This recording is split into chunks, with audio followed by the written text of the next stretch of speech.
Hello guys, I am BK Mishra, Faculty of Biology from Bhagalpur.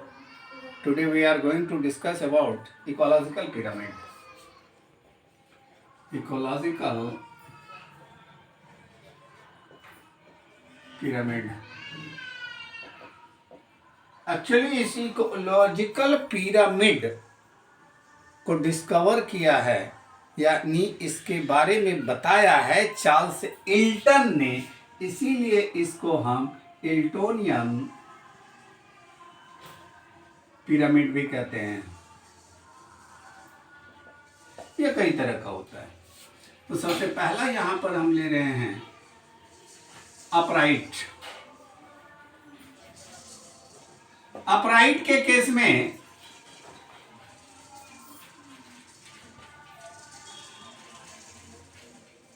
इन्होंने number हो यानी individuals का number, animal का नंबर हो, प्लांट का नंबर हो, उसको एक बार के रूप में लिया है जिसे हम बेस में लेते हैं।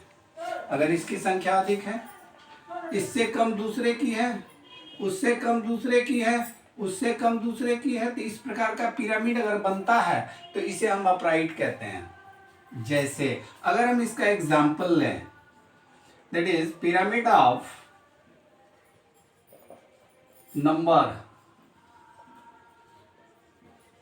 इसके केस में आप देखिए, अगर हम फॉरेस्ट इकोसिस्टम की बात करें तो घास की संख्या सबसे अधिक होती है। अब इस घास को खाने वाला कौन है? हर्बीवोर्स, यानी हिरन को अगर हम लें तो घास की तुलना में इसकी संख्या कम होती है हिरन की, और हिरन को खाता है शेर, और शेर की संख्या सबसे कम होती है। तो अगर हम पिरामिड ऑफ नंबर को लें टेरेस्ट्रियल इकोसिस्टम में तो यह अपराइट पिरामिड बनेगा। दूसरा होता है इन्वर्टेड।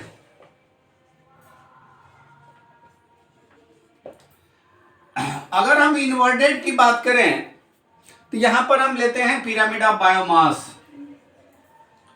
पिरामिड ऑफ बायोमास किसी भी लिविंग बीइंग में बाय वेट जितना भी ऑर्गेनिक सब्सटेंस है, it may be either dry और इन लिविंग स्टेट, किसी भी अवस्था में ऑर्गेनिक सब्सटेंस का वेट कितना है, दैट इज बायोमास। तो अगर हम इसके केस में देखिए, वेट अगर हम लेंगे तो फाइटोप्लैंक्टन का किसी भी एक्वेटिक इकोसिस्टम में, यहां पर यह टेरेस्ट्रियल इकोसिस्टम के लिए आया है, अब हम बात कर रहे हैं एक्वेटिक इकोसिस्टम का, तो फाइटोप्लैंक्टन का वेट जूप्लैंक्टन के कंपैरिजन में कम होता है। तो फाइटोप्लैंक्टन को कौन खाता है? जूप्लैंक्टन। तो यह फाइटोप्लैंक्टन का बायोमास है, अब इसको खा रहा है जूप्लैंक्टन, तो जूप्लैंक्टन का संख्या इससे ज्यादा है। यह क्या है? Phyto plankton.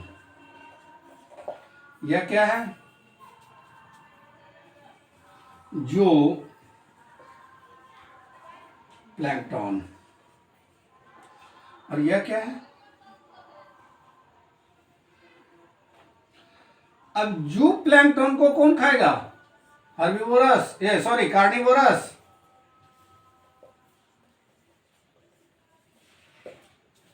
तो जू प्लैंक्टन के कंपैरिजन में कार्निवोरस का बायोमास अधिक होगा।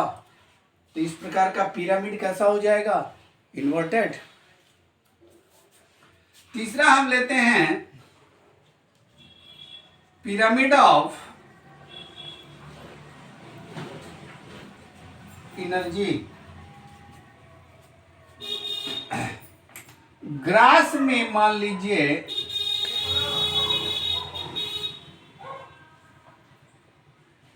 इसमें एनर्जी मान लेते हैं हम 10,000 किलो कैलोरी। तो ग्रास को कौन खा रहा है? इंसेक्ट खा रहा है। इंसेक्ट में कितना जाएगा? इसका मात्र 10% जाएगा, यानी 1000 किलो कैलोरी। यह कौन है? इंसेक्ट। इंसेक्ट को कौन खा रहा है? फ्रॉग। तो फ्रॉग में इसका 10% एनर्जी जाएगा, दैट मीन्स 100 किलो कैलोरी। अब फ्रॉग को कौन खा रहा है? स्नेक। तो स्नेक में इसका 10% जाएगा, दैट मीन्स 10 किलो कैलोरी। तो एनर्जी का अमाउंट यहां पर लगातार घटता जा रहा है, तो इस प्रकार का पिरामिड क्या हो जाएगा? अपराइट। अब दूसरी तरफ हम लेते हैं कि अगर एक पेड़ के इकोसिस्टम को हम लें, आप कहीं से इस प्रकार का पिरामिड बना सकते हैं। अगर पेड़ के इकोसिस्टम को हम लें तो पेड़ की संख्या 1 है, यह ट्री है। ट्री के ऊपर बहुत सारा बर्ड्स है,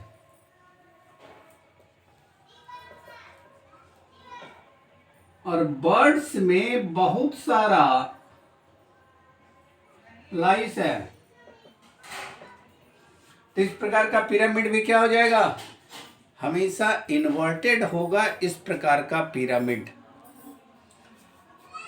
तो एक होता है अपराइट, एक होता है इन्वर्टेड। अब हम ले रहे हैं स्पाइंडल शेप्ड। स्पाइंडल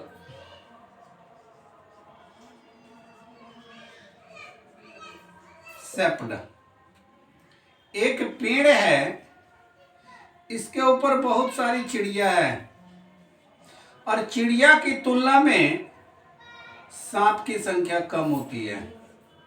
यह स्नेक है, यह बर्ड्स है, और यह ट्री है। तो इस प्रकार का अगर हम पिरामिड बनावें तो स्पाइंडल शेप्ड होगा। Okay, thanks.